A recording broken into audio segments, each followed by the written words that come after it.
one of the reasons of putting me on the board and making me chairman, it sounds a little self-serving, perhaps it is. There was a lot of graft going on in zoning in the late 60s and 70s. Aldermen were going to jail for taking money for zoning changes. And the board, in the earlier years, had a bad reputation. Daley was intent on changing that. So to put a young lawyer with no political history, except one of his guys, in But 70, someone who had come out of the Stevenson the era. Stevenson era, and I was by 75, I'm a young partner in a law firm, and a prestigious one, and this is no, there's no reason for me for anybody to think I'm doing this for any kind of fiscal or financial assistance. In fact, I'd be insane. So he wanted to send a message. He wanted to reiterate that he was not going to interfere with me. Just run it the best way you can. Know what you're doing, and don't. And if anybody ever comes to see you, tells me I can't, tell them to come see you. I had a wonderful line. Every once in a while, rarely, a few times, politicians would come and tell me that what they wanted, and I would tell them what I thought the law was and what was appropriate from my study of the case prior to hearing.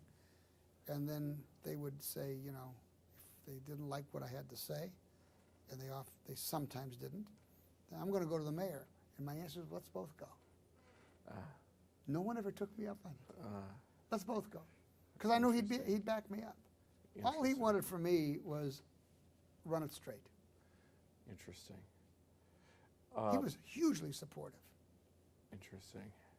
Had there been, you said there had been problems in the building department. Had there been one particular scandal that triggered this blue ribbon appointment, or was it just hardly was considered a blue ribbon appointment. I mean, I was a young lawyer with a clean record. Yeah, well, and I had very little prominence, or no prominence. But no, there had been a series of aldermen going to jail, and it is my understanding that in the 50s and 60s or the 60s, the board often would hear a case and then would put the file in the drawer until somebody bought it out. And I think that was the 50s, not the 60s. I think we were clearly over that.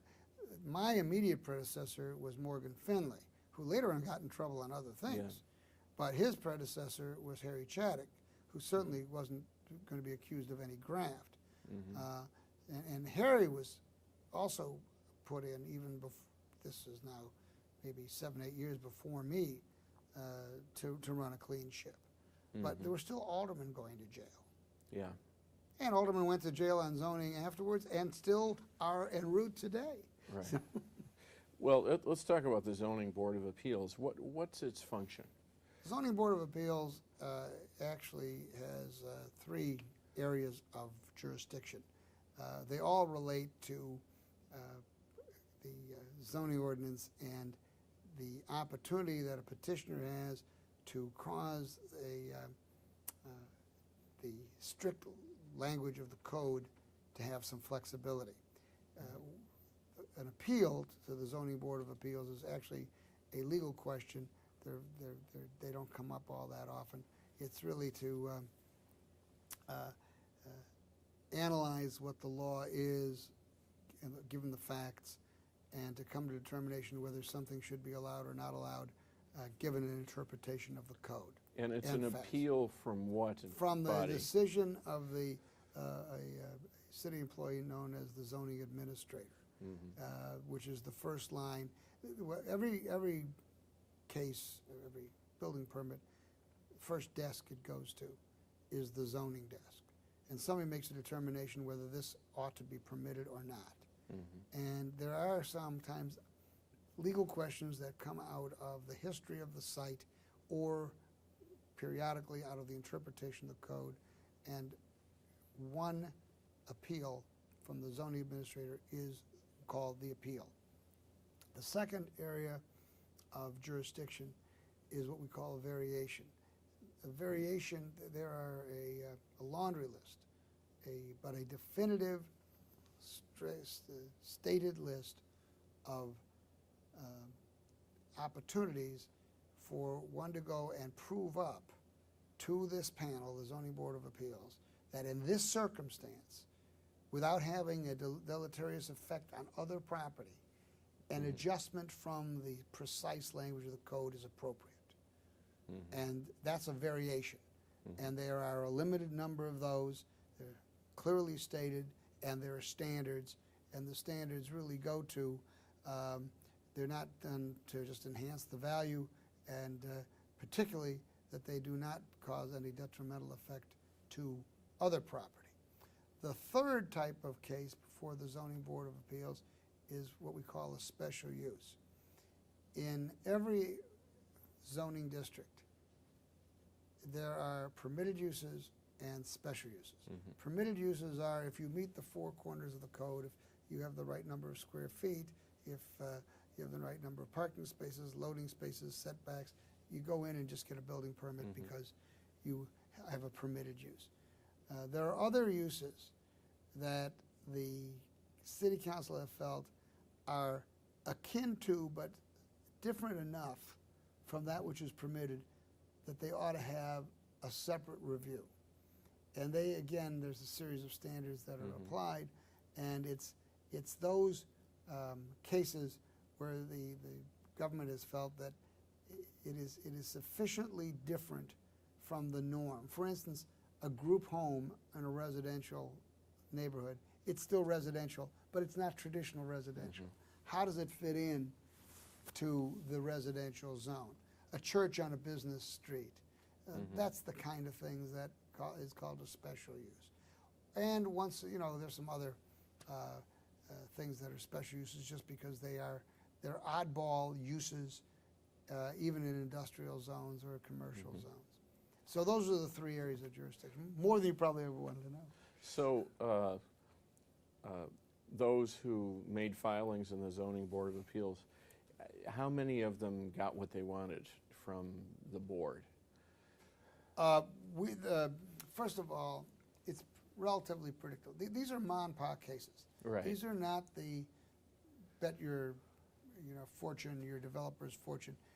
As a zoning lawyer, we handle complex cases. They're invariably what we call plan developments. The Zoning Board of Appeals doesn't do that. The Plan Commission does that.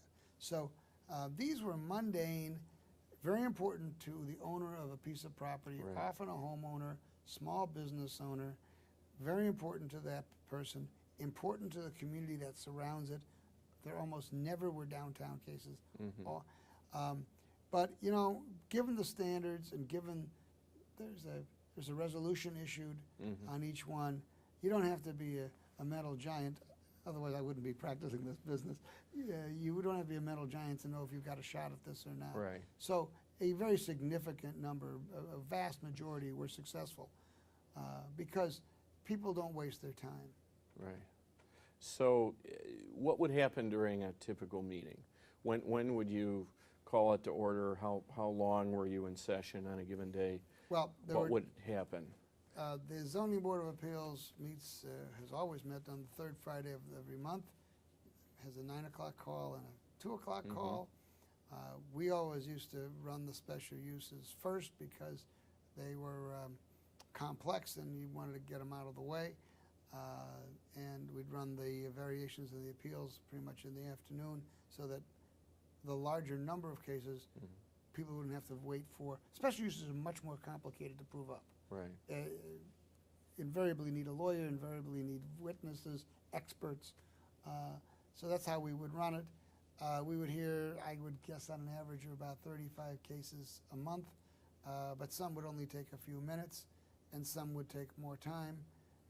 We would normally break at 12:15, 12:30, have lunch, come back at 2, and work until 4 if it was an easy call, right. 6:37 if it wasn't an easy call. Depends on the complication of the case. Depends on the opposition. Putting a case on to meet the standards is one thing. The opposition, if a neighborhood group comes in, you're a trial lawyer. Right. You can't control the other side. When I had a gavel, and I was able to control it to a certain extent, but you got to give people a chance to come talk to their government. Right, and so there might be dozens of irate citizens present, and they'd all have to be heard, if only briefly. Exactly, exactly. And you know, I wouldn't tell you that we had dozens of irate citizens at every meeting, but sometimes we had 3 groups of irate citizens at a meeting. It would be a longer day. Right. You know, the rule at the Guthmans was we never made any plans for after the zoning board because we didn't know how long it was going to run. Right. And what kind of staff did the Zoning Board of Appeals have? I had the good fortune. I had a very good, small but very good and technically competent staff, and it's been merged into the planning department. I think that was a mistake. It takes the independence of the agency away. Nobody asked me. I wouldn't have done it this way. That was done some years ago.